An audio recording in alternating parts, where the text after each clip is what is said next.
Halo, gimana kabar kalian semua? Sehat? Mantap cuy, udah lama nih gak nyapa kalian semua ya. Nah, hari ini gue mau menceritakan lagi nih film klasik Godzilla seri Millennium. By the way, seri Millennium ini akan kita habisin dulu ya, baru kita pindah ke era Showa dan Heisei. Oke, film hari ini adalah Godzilla Against Mechagodzilla, diproduksi oleh Toho pada tahun 2002 dan menjadikannya film ke-26 dalam seri Godzilla, serta yang keempat dalam seri Millennium. Menceritakan setelah Godzilla kedua muncul dari menyerang Jepang pada tahun 1999, pemerintah Jepang kemudian mengambil tulang belulang Godzilla pertama dari tahun 1954 dan menggunakannya untuk membuat senjata anti Godzilla dengan codename Kiryu. Tapi sebelum masuk ke ceritanya, seperti biasa cuy.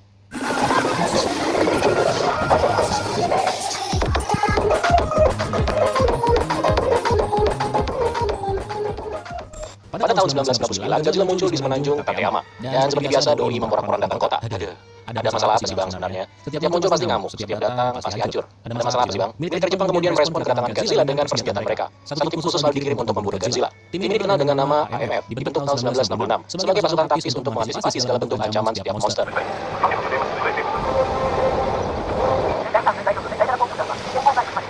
Meskipun militer menggunakan senjata yang canggih, tapi sama sekali nggak berarti bagi Godzilla.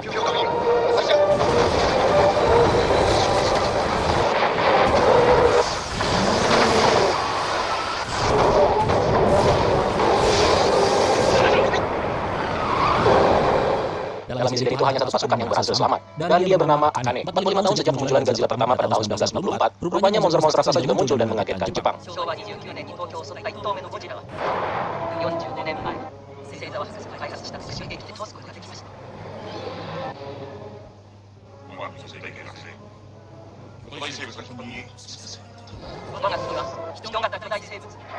Namun sekarang Godzilla yang baru kemudian muncul dan meneror Jepang. Karena itu pemerintah kemudian meminta seorang ilmuwan yang bernama Yuhara untuk bekerjasama dalam sebuah proyek besar. Dibantu oleh beberapa orang ilmuwan lainnya, Jepang ini berencana untuk membuat sebuah biorobot yang akan dibuat dari tulang Godzilla yang pertama. Dan dengan itu maka kemungkinan mereka dapat mengalahkan Godzilla.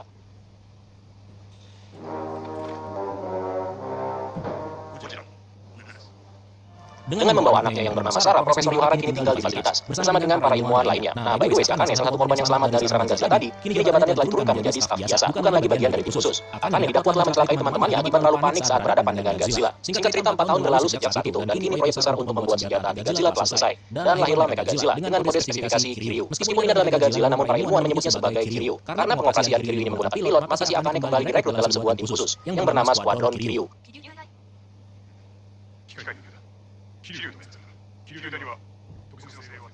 Namun begitu masuk ke dalam tim, Akane tidak mendapatkan sambutan yang baik dari salah satu kru yang bernama Hayama. Hayama adalah adik dari salah satu tim AMF yang telah gugur akibat kelalaian si Akane. Singkat cerita, setelah Kiryu dikenalkan, pada saat yang bersamaan Godzilla muncul sekali lagi. Godzilla berenang menuju utara kota Tokyo. GSDF dan Squadron Kiryu dipersiapkan untuk menghadapi Godzilla.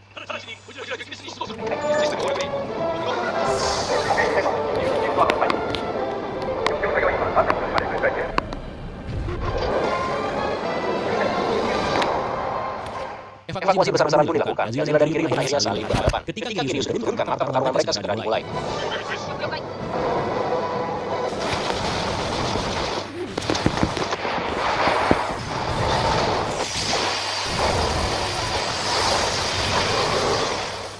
Dalam beberapa serangan Kiryu sepertinya sanggup mengatasi Godzilla. Namun ketika Godzilla mengaum, hal yang aneh kemudian terjadi. Ternyata uban Godzilla tadi telah membangunkan jiwa Godzilla yang asli yang ada di dalam tubuh Kiryu dan membawa serta kenangan buruk tentang kematiannya bertahun-tahun yang lalu.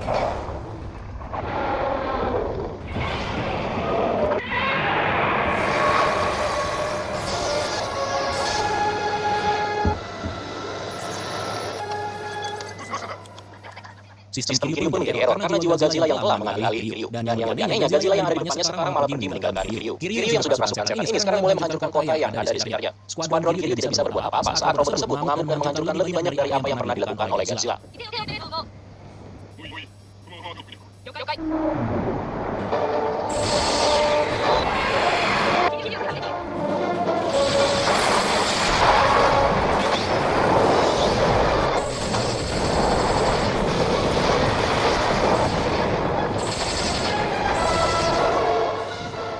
Pemerintah Jepang pun tidak bisa berbuat apa-apa. Yang bisa mereka lakukan hanyalah menunggu sampai sumber energi Kiryu habis dalam waktu 1 jam kemudian. Kiryu akhirnya dibawa kembali ke markas untuk dilakukan pendidikan. Ilmuwan Yuhara dan putrinya Sarah sempat terlibat obrolan serius mengenai apa yang telah terjadi dengan Kiryu. Sarah berpikir bahwa dengan menggunakan Kiryu untuk bertarung itu adalah sesuatu yang salah. Sesuatu yang emang dari awal memang kesalahan manusia.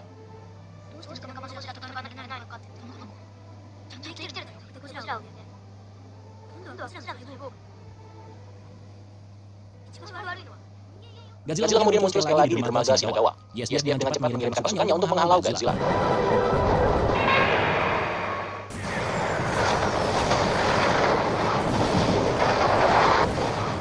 Tapi seperti biasa semuanya nggak berguna, karena dengan mudah Godzilla dapat memasuki kota.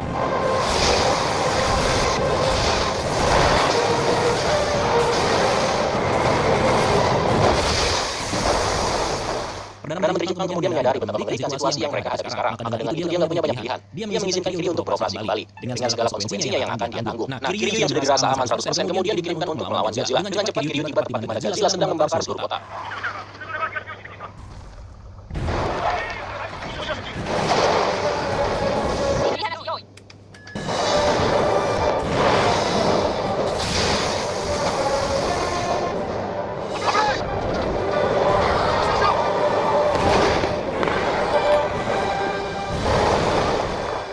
Roket dan laser juga ditembakkan di jarak dekat.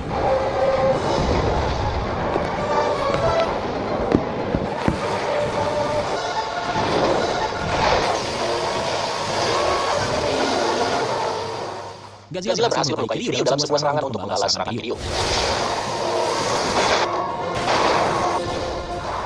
Pertarungan berlangsung dengan sangat seru. Kiryu juga sempat melukai dan membuat kewalahan si Raja Monster ini.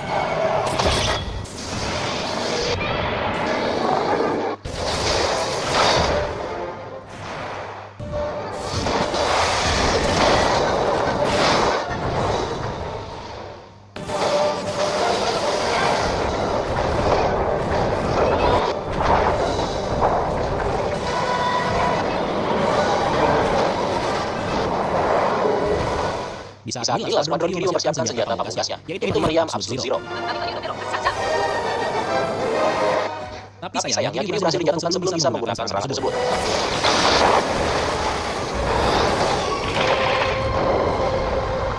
Akibat serangan itu, sistem kendali Kiryu pun menjadi rusak. Tapi sang pilot akan berhasil mengendalikan Kiryu secara manual, yaitu dengan mengendalikan Kiryu secara langsung dari dalam tubuhnya. Dan itu akan sangat berbahaya, mengingat energi yang menopang Kiryu adalah aliran radiasi murni. Nah, saat berhasil mengisi kembali energinya, Kiryu dikirim kembali ke pertempuran melawan Godzilla. Tapi baru aja bangun, Kiryu sudah disambut sama napas atom Godzilla.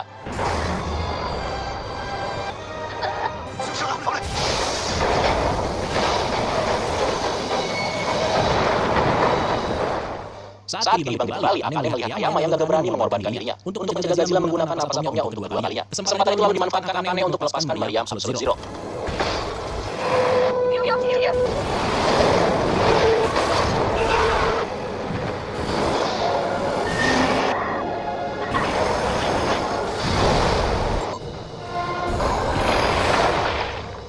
Namun ternyata Godzilla berhasil selamat dari serangan brutal tersebut, meskipun membuat Godzilla mengalami cedera dada yang sangat parah. Begitu juga dengan Kiryu yang terlihat berantakan.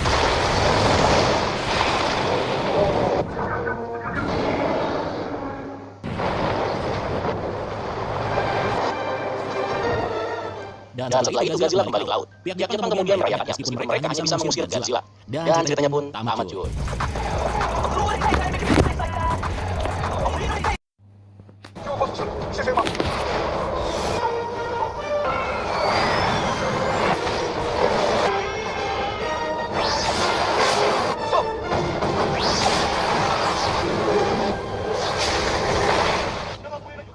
Selamat datang kembali di channel New Monster. Hari ini kita akan nge-recap lagi nih film klasik Godzilla era Millennium, yaitu Godzilla Tokyo SOS. Godzilla Tokyo SOS adalah film tokusatsu kaiju yang diproduksi pada tahun 2003 dan menjadikannya film ke-27 dalam seri Godzilla, serta yang kelima dalam seri Millennium. Film ini juga menjadi sequel langsung dari film Godzilla Against Mechagodzilla yang udah kita recap kemarin. Dan karena hal itu juga menjadikan film ini satu-satunya entry dalam seri Millennium yang mempunyai sequel dari film sebelumnya. Dan inilah dia Godzilla Tokyo SOS. Tapi sebelum masuk ke ceritanya, seperti biasa, kita joget dulu cuy.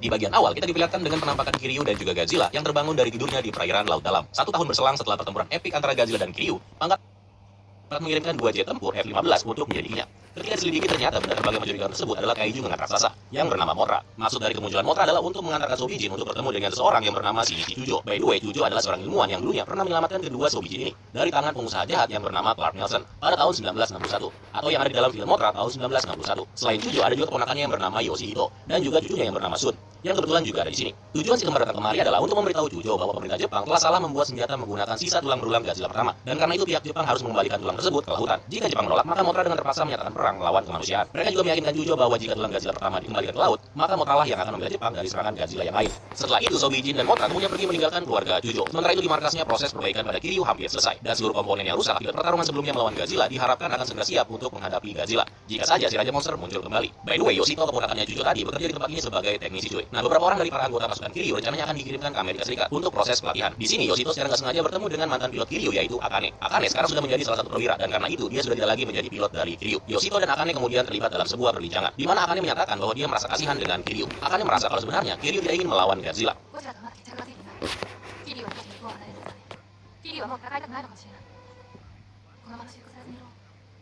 Setelah perbincangan tersebut, Akane lalu pergi, sambil memberitahu Yoshito untuk menjaga Kiryu dengan baik. Di tempat lain, kakek Jujo bertemu dengan Perdana Menteri Igarashi untuk menyampaikan pesan dari Sobijin untuk segera mengembalikan tulang Godzilla dan juga memberitahu kalau apa yang dilakukan manusia dengan membuat senjata seperti Kiryu itu adalah sebuah kesalahan. Perdana Menteri ini sebenarnya mau aja melakukan hal itu, tapi di lain sisi beliau nggak mau kalau Jepang akan diporak-porandakan oleh Godzilla. Selain itu, Perdana Menteri juga meragukan si monster ngengat Mothra, karena Mothra juga pernah menghancurkan kota-kota di Jepang pada tahun 1961. Meskipun pada waktu itu Mothra marah karena Sobijin telah culik, tapi tetap sama aja, ujung-ujungnya Jepang yang jadi hancur. Beberapa waktu kemudian ditemukanlah bangkai makhluk raksasa yang terdampar di perairan Jepang. Makhluk itu diidentifikasi sebagai Megalo Mata-Mata atau Kamugas. Nah, Kamugas adalah spesies penyu raksasa yang ditemukan pertama kali di Pulau Sergio pada tahun 1970 dan menjadikan penemuan ini sebagai spesimen pertama yang terlihat sejak tahun 1980-an. Dari hasil pemeriksaan, makhluk itu memiliki bekas luka cakar besar di lehernya, di mana itu membuat AMF menyimpulkan bahwa Kamugas telah dibunuh oleh Godzilla. Ketika AMF sedang bergegas untuk menyelesaikan perbaikan Kiryu dalam persiapan untuk menyambut kedatangan Godzilla, Godzilla tiba-tiba aja terdeteksi muncul dan menyerang salah satu kapal selam nuklir milik Angkatan Laut Amerika Serikat. Berita itu pun dikonfirmasi oleh pihak Jepang. Segera setelah kejadian itu, Godzilla muncul di Teluk Tokyo. Godzilla dengan mudah melewati pertahanan JSDF.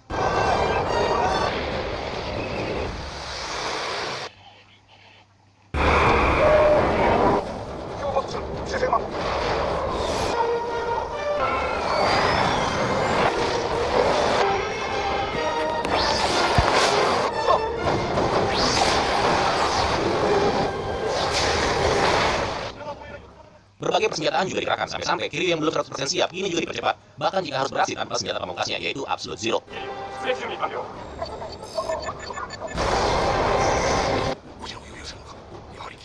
Saat kota Tokyo sedang melakukan evakuasi dan Kiryu bersiap untuk diluncurkan, cucunya si kakek Jujo yaitu Sun membuat sebuah simbol untuk Mothra menggunakan meja-meja dari sekolahnya. Nah, si Sun ini terinspirasi oleh kakeknya sendiri yaitu Jujo, di mana dulunya si kakek dan teman-temannya juga pernah melukis simbol tersebut di landasan pacu bandara pada tahun 1961 untuk menarik perhatian Mothra. Dan benar aja, Mothra kemudian muncul dan tiba di kota Tokyo.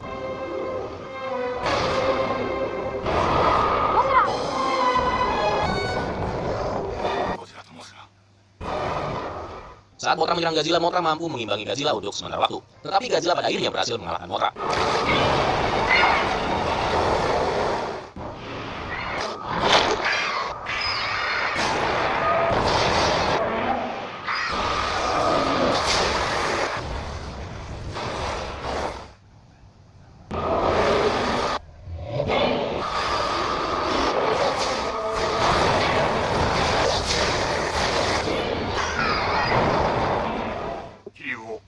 Karena tidak punya pilihan lain, Perdana Menteri memerintahkan Kiryu untuk segera diluncurkan ke pertempuran melawan Godzilla. Godzilla dan Kiryu melakukan pertempuran sekali lagi. Namun dalam pertarungan itu, Godzilla berhasil menjatuhkan Kiryu dengan semburan napas atom.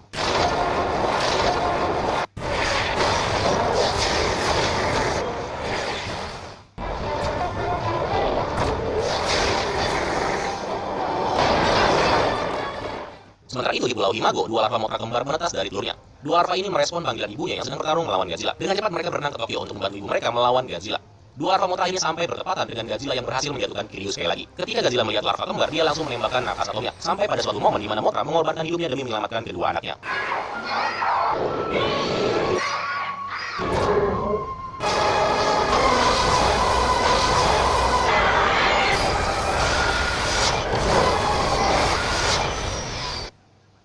Nah, melihat ibunya udah mati, kedua larva dengan gagah berani melawan Godzilla. Sementara itu karena Kiryu udah nggak bisa ngapa-ngapain lagi, Yoshito lalu menawarkan dirinya untuk memperbaiki Kiryu. Yoshito terlihat memasuki Kiryu yang rusak dan mencoba memperbaikinya secara manual. Singkat cerita, Yoshito membuat Kiryu kembali beroperasi. Padahal dia masih ada di dalam Kiryu. Hal itu sengaja dilakukannya supaya memudahkan pilot Kiryu untuk kembali ke medan pertempuran. Kiryu dengan cepat bertemu dan menyerang Godzilla sekali lagi. Dan setelah bertarung cukup lama, Kiryu akhirnya berhasil menembus luka yang ada di dada Godzilla, tepat di bekas luka yang diderita Godzilla setahun sebelumnya.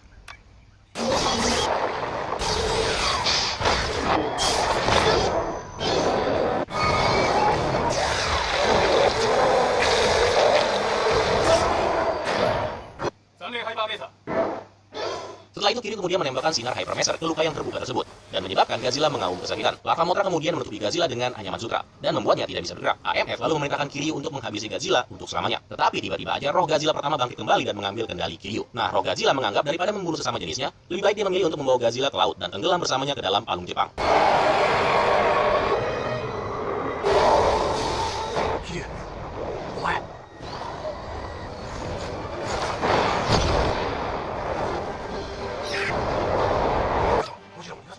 Saat Kiryu dan Godzilla terbang di atas lautan, beberapa jet SC-3 White Heron terbang di sebelah Kiryu untuk mencoba menyelamatkan Yoshito. AMF baru aja mengetahui kalau Yoshito terperangkap di dalamnya. Singkat cerita, pintu keluar berhasil dibuka, sehingga memungkinkan Yoshito untuk melarikan diri dan diselamatkan oleh salah satu pesawat. Ketika akan melompat, Yoshito sempat melihat sebuah pesan di layar komputer yang bertuliskan Sayonara Yoshito. Yoshito yang melihat hal itu lalu dengan sedih menjawab, Sayonara Kiryu.